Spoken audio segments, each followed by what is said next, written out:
भगवान पूरी मथुरा को व्यवस्थित करके उज्जैन पढ़ने के लिए गए सांदीपनी गुरुकुल।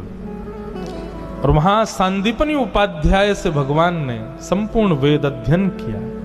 वहीं पर ठाकुर जी को एक मित्र मिले, उनका नाम सुदामा, जिनकी कथा हम कल सुनेंगे। सुदामा जी महाराज से भेंट हुई।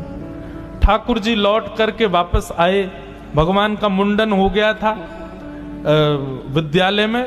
चौड़ी चोटी रखी ठाकुर जी ने, बढ़िया लंबी शिखा ठाकुर जी ने धारण की। लौट करके आए। ठाकुर जी अब राजकुमार हैं मथुरा के। ठाकुर जी के चेहरे पर वो नूर नहीं है, वो प्रसन्नता नहीं है। क्यों? ब्रज की बड़ी याद आती है। अपने कक्ष की खिड़की में से केवल वृंदावन को देखते रहते हैं ठाकुर जी। परसों की कह के गए, बरसों हो गए, वृंदावन नहीं गए। आज ठाकुर जी बहुत याद कर रहे थे। और आज ही देवकी मैया ने मन में विचार कियो, मेरो लाला इतना बड़ा होगा, आज तक अपने हाथ से भोजन नहीं पवायो, आज मैं अपने हाथ से पवाऊंगी। बलराम जी से पूछा, लाला को कहा का पसंद है, जल्दी बता। बोले मैया लाला को तो एक ही चीज पसंद है। बोले कहा, रोटी के बीच में मक्खन धर दो, वहां मैंने एक मिश्री डाल दो, वो खवाए दो, वही लाला को प्रिय लगे। यशोद आज देवकी मैया ने 56 भोग बनाए, परंतु एक किनारे में माखन मिश्री सजाई के अपने हाथ से लेके जा रही हैं। आज अपने लाला को पहली बार अपने हाथ से प्रसाद पवाने के लिए। लाला चल आजा, मेरे हाथ से प्रसाद पा ले। ठाकुर जी हाथ धो के आए, बैठ गए। देवकी मैया को पूर्ण प्रेम देना चाह रहे हैं ठाकुर जी। देवकी मैया ने जैसे ही थाल सामने रखा, थाल में ठाकुर जी देख रहे हैं कौन कौन सी सब्जी बनी है। अच्छा मैया तेने बनाई? जैसे ही ठाकुर जी की दृष्टि पड़ी माखन पे, नेत्र बंद हो गए। यशोदा मैया की याद फिर आने लगी ठाकुर जी को, अश्रु गिरने लगे। देवकी मैया अपने हाथ में कवल लेके बैठी, बोले लाला मुंह खोल, खवाऊं तो को। ठाकुर जी इतने रोए, रो करके दौड़े और बलराम जी से जाकर के लिपट गए। बलराम जी भी रोने लगे, ठाकुर जी भी रोने लगे, देवकी मैया भी रोने लगी। वसुदेव जी से जाके बोली, देखो ना, समझाओ कृष्ण को, बहुत रोता है। तब वसुदेव जी ने कहा, हमारो इतना अधिकार ना है, हम तो जाने भी ना है कन्हैया को कहा अच्छो लगे कहा बुरो लगे। अगर कन्हैया को सखा उद्धव जाके समझाएगा तो शायद मान जाए। वसुदेव जी ने उद्धव जी से कहा, तुम कृष्ण को समझाओ ना, बहुत रोता है। उद्धव जी महाराज कौन है बंधुओं? बृहस्पति के शिष्य हैं, बुद्धि में बहुत प्रबल हैं, ज्ञानी नाम अग्रगण्यम, यदि कह दिया जाए तो कोई अतिशयोक्ति नहीं। वृष्णी नाम प्रवरो मंत्री कृष्णस्य दैतः सखा, शिष्यो बृहस्पतिर साक्षात उद्धवो बुद्धि सत्तमा। बहुत विद्वान है उद्धव जी। उद्धव जी गए, ठाकुर जी को कक्ष में लेके अंदर से किवाड़ बंद की। ये परब्रह्म है। पूरे विश्व को ठाकुर जी आप सिखाते हैं कि चीज से डी अटैच होना सीखो, व्यक्ति किसी चीज में आसक्ति मत रखो, किसी वस्तु से आसक्त मत हो। और ये परब्रह्म की दशा देख रहा हूं मैं, जिसकी भ्रगुटी पर तीनों लोग नाचते हैं, आज वो उन गंवार ब्रजवासियों के लिए रो रहा है।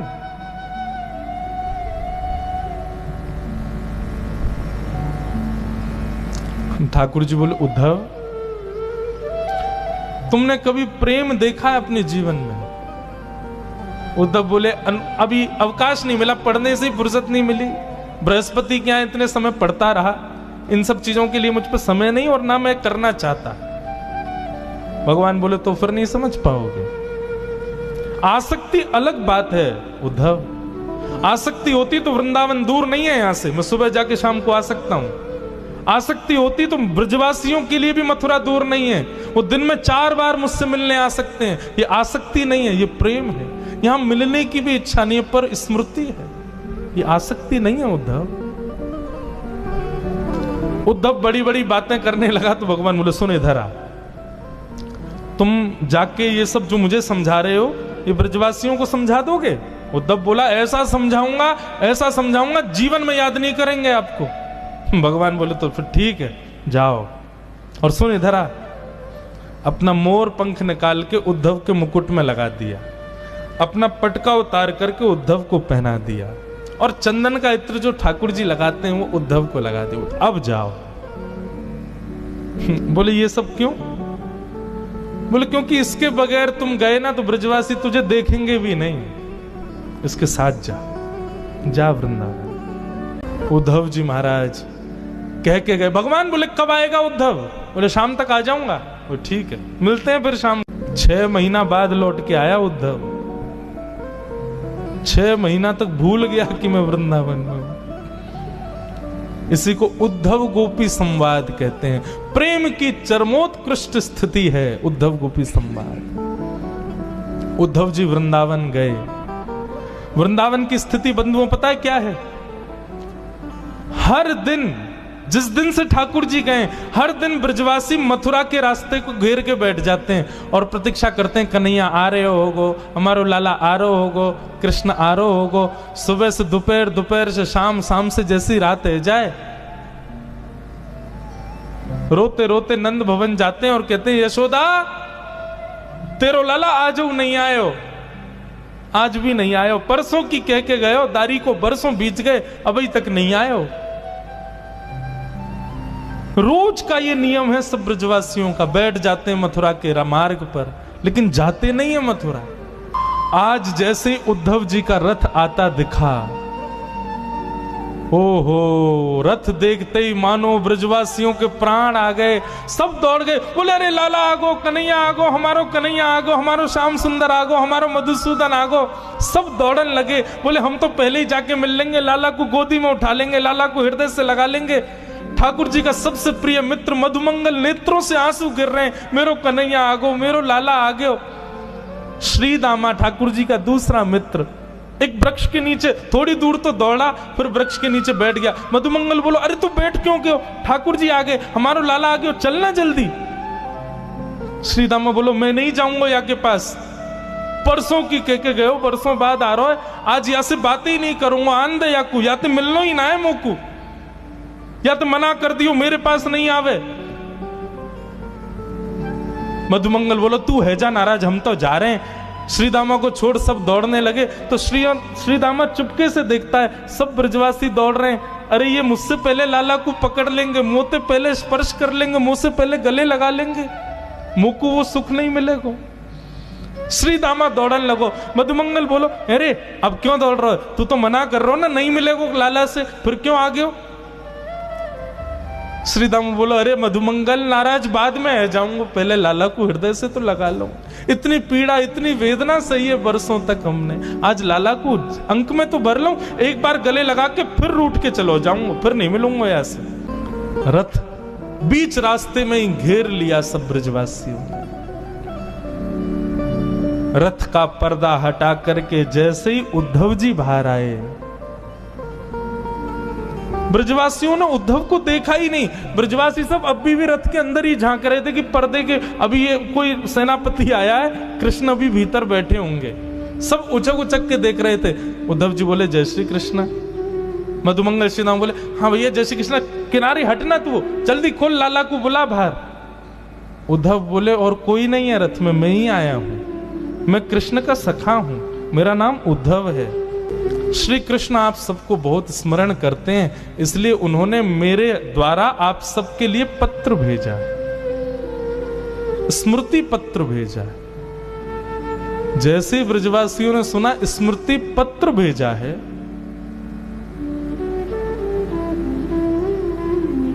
ब्रजवासी बोले वाह कन्हैया वाह,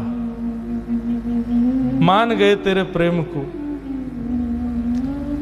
वर्षों तक आयो नहीं, परसों को वादो करके, वर्षों बाद याद आई तो सखा भेज दियो स्मृति पत्र के संग।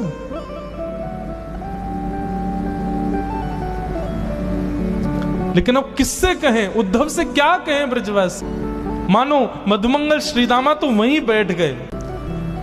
उद्धव ने कहा क्षमा करें पर मुझे शीघ्रता है, आप ये बताएंगे कि नंदरानी यशोदा का घर कहाँ है?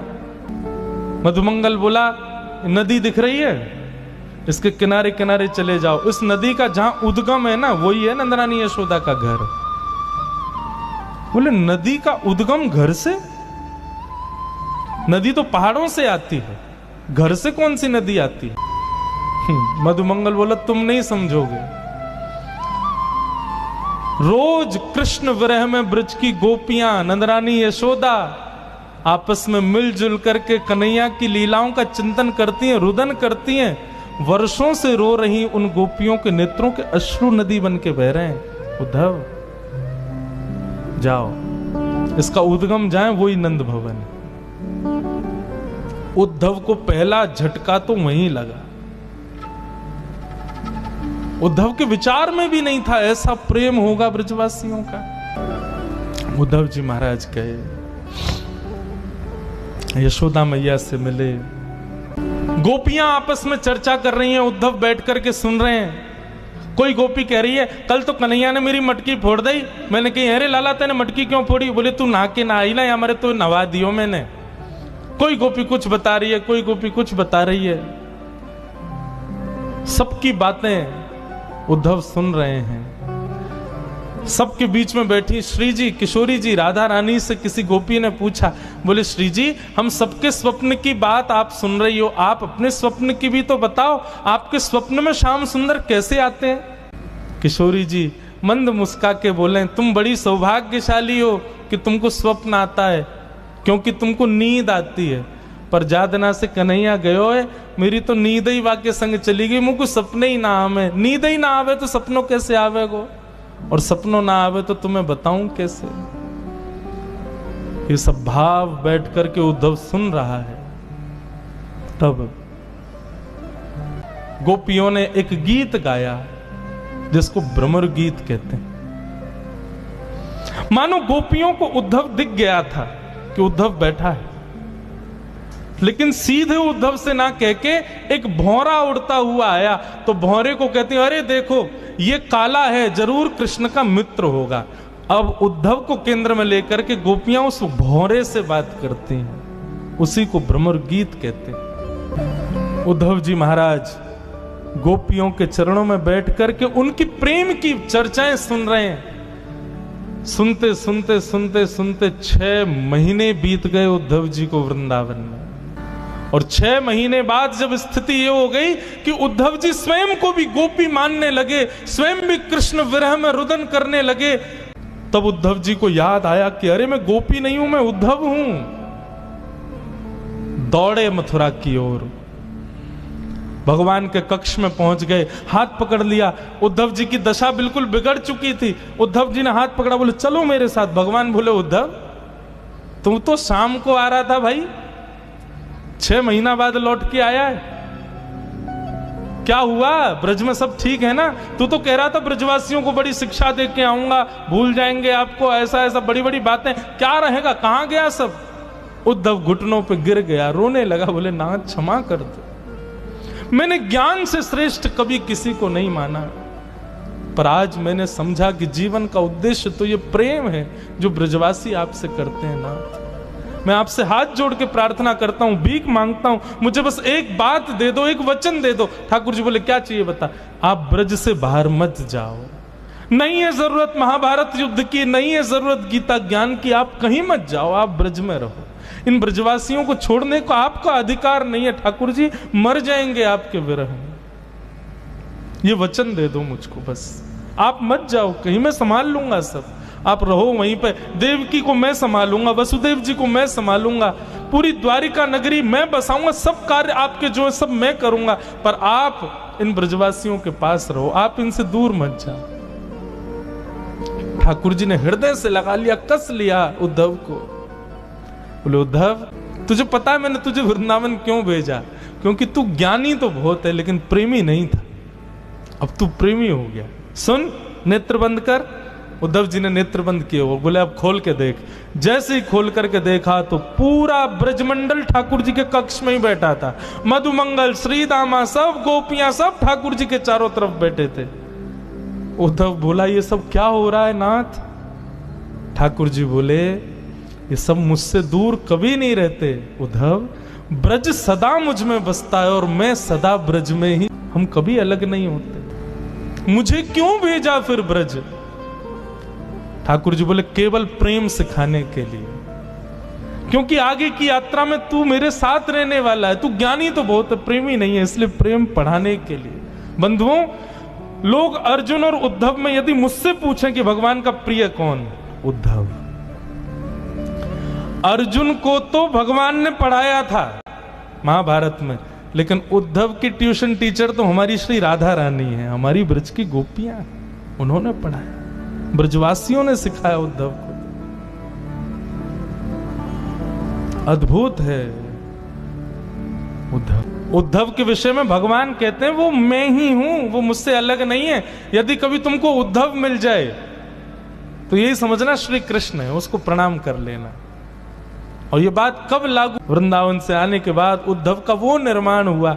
ठाकुर जी कहते हैं ये मेरा ही स्वरूप, मेरा ही तदनुरूप। उद्धव जी महाराज यमुना जी के तट पर गए और अपना आंचल, अपने वस्त्र के पल्लू को फैला करके उद्धव जी महाराज विधाता से कहते हैं, हे विधाता, आप पूरी सृष्टि को बनाते हो, आप सबके कर्म के अनुसार उसको दूसरा जन्म देते हो। ये उद्धव आपसे प्रार्थना करना चाहता है, मेरे सत्कर्मों के फलीभूत यदि आप मुझे पुनर्जन्म देना चाहते हो, मेरी एक ही इच्छा है, मेरा जप, नियम, तप, साधन, भजन, सबसे मुझे एक ही वरदान चाहिए कि मुझे अगला जन्म इस वृंदावन में देना।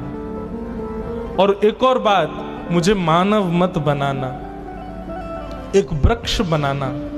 और वो वृक्ष भी कोई बहुत वृहद बड़ा नहीं, छोटा सा कोई पौधा मुझे बना देना, ताकि जब जब भी हवा चले इन ब्रजवासियों की, इन प्रेमी गोपिकाओं की चरण रज उड़ उड़ करके मुझे सनाती रहे, मैं सदा उस ब्रजरज में तल्लीन रहूं नाथ। बस यही मेरी प्रार्थना है।